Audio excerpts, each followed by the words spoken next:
तू मेरा है जुनून, तू मेरी है दुआ, तू इश्क मेरा, तू इश्क मेरा, तू इश्क मेरा। मुझे ऐसा नहीं करना चाहिए था।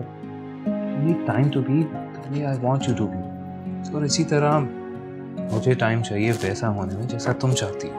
बहुत खूबसूरत है हारिब, लेकिन आप जानते हैं ना कि मैं इस तरह की ज्वेलरी नहीं पहनती और ना ही मुझे पसंद है। मुझे जीना होगा